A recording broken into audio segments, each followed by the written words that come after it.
Basilisk is number 6 on this list. You can see here he's a bit of a struggling pants when it comes to turning.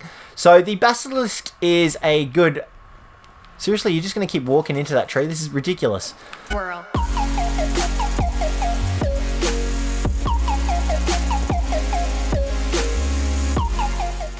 What is up, ladies and gentlemen? Cjthecheesedj here, back with another top 8 video. And today we are taking a look at top 8 defense dinos. Now this one has been a little bit on the tricky side because I've tried to factor in Aberration as well as the other islands. So some of these are for Aberration, some of these are for the island, Ragnarok, Scorched Earth, because you can't obviously get the Aberration creatures on these and vice versa. Some creatures are unavailable on Aberration like they are on the other maps. So this list comprises of a bit of both. So it's for Aberration and for Ragnarok, you know, Scorched Earth, the island, that sort of stuff. So let's get into the list. Starting off at number 1 is none other than the Aberrant Megalosaurus. Now this guy is obviously exclusive to Aberration and he is a beast. Now because in Aberration it is technically considered nighttime all the time, this guy has a buff all the time. And he is incredibly powerful. This guy was a 120 max tame, and you can see here we are tearing up the competition. These Ravagers have nothing on the power of the Megalosaurus. Granted, they are a lot harder to tame because obviously there are a lot more of them in Aberration, and they are a lot stronger all the time, so they also take a little bit reduced amount of torpor. But these guys are incredibly powerful, and I would definitely recommend getting one of these guys to defend your base in Aberration. On the island, the Ragnarok and other such maps, you could easily swap these guys out for Allosauruses, as the Allosauruses inflict the bleed buff when they're in a pact. So you could easily swap out the Megalosaurus for Allosauruses. You could even keep a regular Megalosaurus, on the regular islands and maps. Just make sure that if they do plan on raiding you, try to postpone it till nighttime, because that will really help your case because they get the buff during the nighttime. However, the Aberrant Megalosauruses have the buff all the time, so I would definitely recommend getting these guys to defend your base on Aberration. Now coming in at number 2 is the Microraptor on our shoulder. This guy is pretty pivotal and useful for PvP. He obviously is very good at knocking players off their enemy dinos, which is essentially exactly what this guy is supposed to do. Now, he's not the strongest dino, obviously, but he does have his unique abilities where he is, like I said, able to knock off enemy players off the riders. And you can see he's just having no chance against this Stego. Luckily, our Megalosaurus came along. But yeah, the Microraptor essentially knocks off players off their dinos. So you can easily use that to knock off PvPers that are coming to raid your base and use one of your other dinos to kill them and finish them off without having them get back on their mounts. Now, he also is very good because he stuns the player, which essentially also prevents the player from getting back on their mount, giving your other dinos plenty of time to finish off the player attacking you. That's why the Microraptor is at number 2. Now, this is in no particular order, might I add, but this guy is not available on Aberration, so you would have to just stick to using this guy on the other maps for now. Unless they implement a change where they import some of the dinos over to Aberration, you're stuck with not using this guy on Aberration. So number 3 on the list is none other than the pile of dirt. Just kidding, the Purlovia is number 3 on this list. Now this is the regular Purlovia. Aberration have their very own Purlovias, which for some reason I couldn't seem to spawn in because these guys have been spawned in.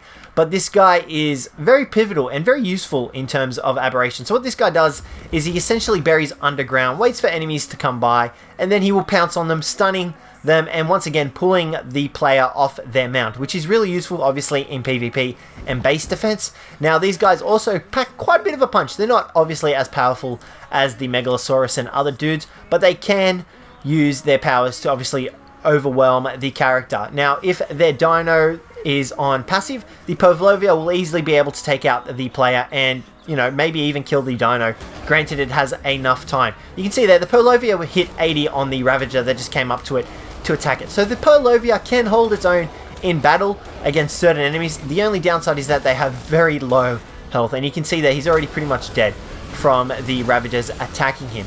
Now the other really good thing is that these guys have a huge, like I'm talking colossal size weight on them. You can see here this guy's a 180, 120 tame, and he has 600 weight. You can essentially use these guys as portable vaults pretty much. You let them dig, and you can set them to passive, and they won't actually attack you, the people that come by and raid your base.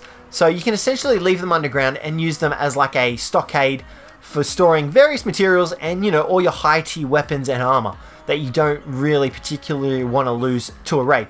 Now, they don't have to be really close to your base. You can stick them as far away as you want and just come back to them later, as long as you remember where they are. That's why the Purlovias are number 3 on this list. At number 4, we have the Dillo. Now, this is once again not exclusive to Aberration, so you won't find any Dillos on Aberration, unless, of course, you do the cheaty way and spawn them in like I have. But these guys are really useful on the other islands because obviously you can bump up their health quite a bit. They are a little bit fragile if you tame the lower level ones up, but you can bump their health and melee damage up a bit. And what they actually do is they spit the venom at enemies. So to players, this essentially blinds them and slows them. However, to dinos, what this does is it actually just slows them down. However, if your Dillo hits the player while he's unmounted, he will blind and slow the player. The player can also get back on its mount, however, the player will still be slowed.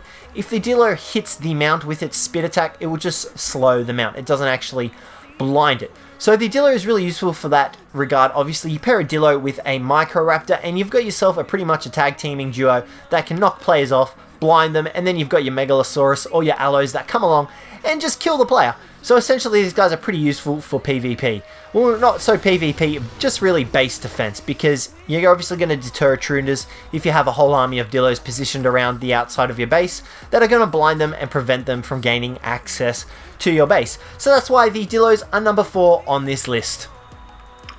Coming in at number 5 on the list is the Carcanos, the gigantic crab. Now, this guy is really good for base defense because he obviously has the ability to pick up dinos. Now, you can see here we're holding a stego in one hand and a dodo in the other.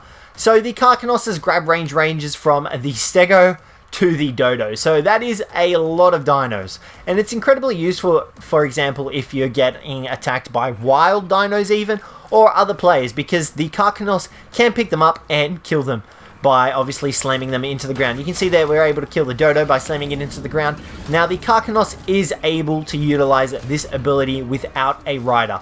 So the only ability it's not able to utilize without a rider is the ability to toss the dino. You can see here this little stego's got a mind of its own, but he can then slam down and kill the dino, which is really useful obviously for enemy PvE dinos and enemy players and dinos that are trying to attack you. Like I said, they range from stegos to dodos, so you can easily pick them up. Now, the also really useful, cool thing about this is that you can also pick up your own dinos. So if they're, well, you can't get the Purlovia because he's underground. So if they're not responding the way you want, or you want to try and move them, you can grab them and toss them away, which, you know, you might not think is very useful, but you could essentially make yourself a barrage of dinos being launched at your enemy.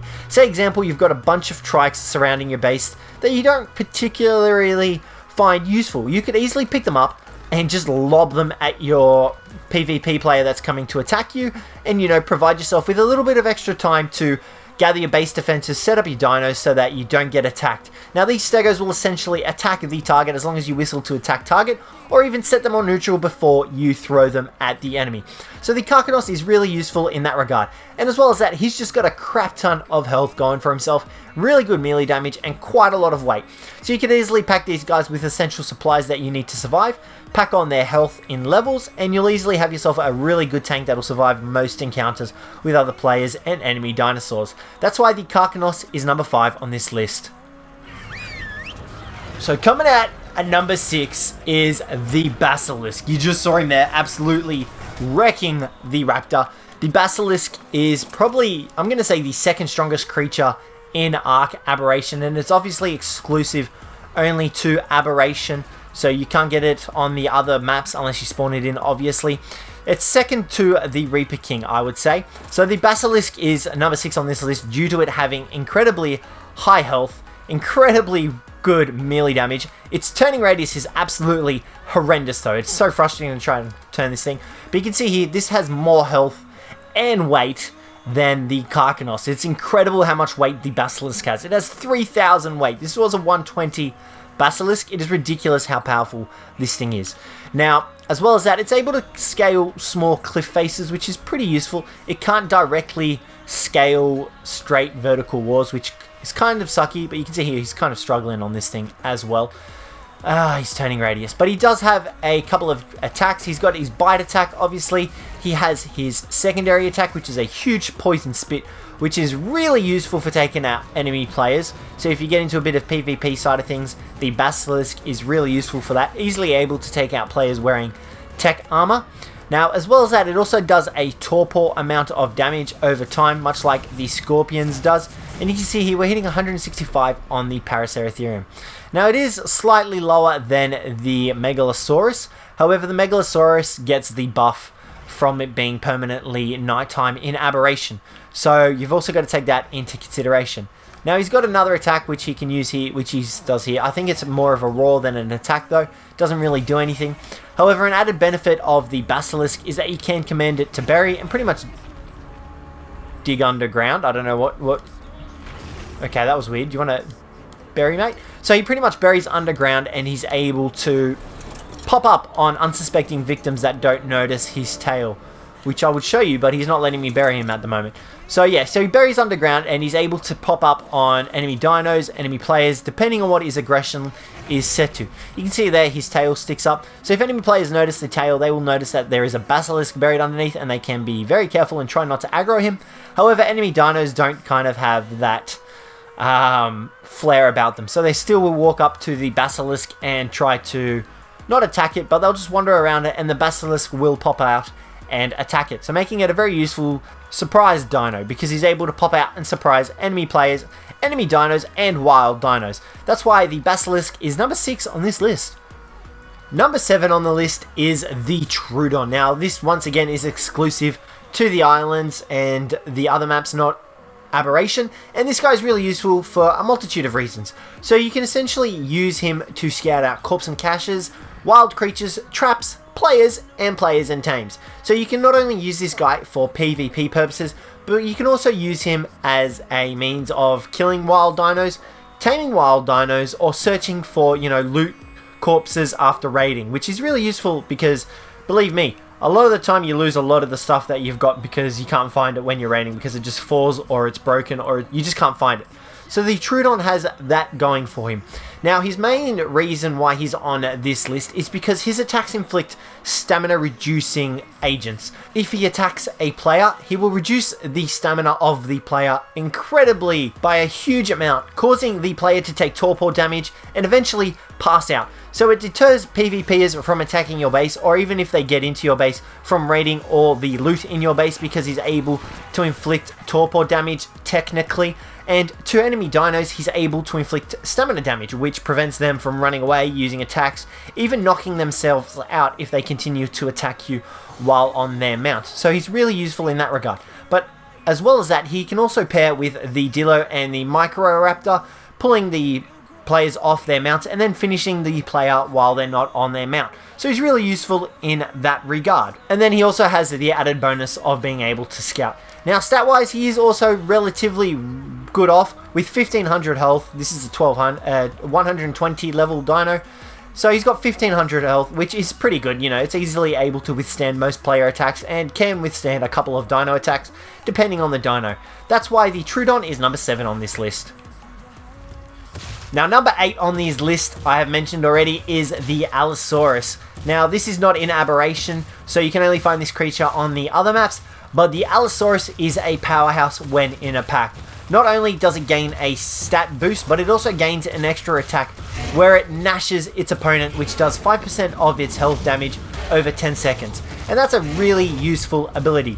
Now, not only that, you essentially have to bring these dinos in packs, which means you will be carrying more dino power, which means you can inflict more damage, take on higher level opponents, and essentially defend your base really well. So obviously if you get attacked by wild dinos at your base, you are able to attack them with the Gnash ability, which will deal the damage over time because you're obviously going to have your Allosauruses in a pack around your base, and it will also deter PvPers from attacking your base because they're obviously not going to want to go up against an Allosaurus that can take out, gigas with their bleed attack. Granted, they have enough health and enough melee damage, they can essentially take out Gigas because of their bleed ability. So they're really useful in that regard. They have decent amount of health, a decent amount of stamina, and decent melee damage for themselves, but their real ability lies in the ability to hunt in packs, which gives them the ability of the Gnash. And that's pretty much all there is for the Allosauruses, to be honest. You guys would know all about the Allosauruses already because they've been out for quite a bit of time.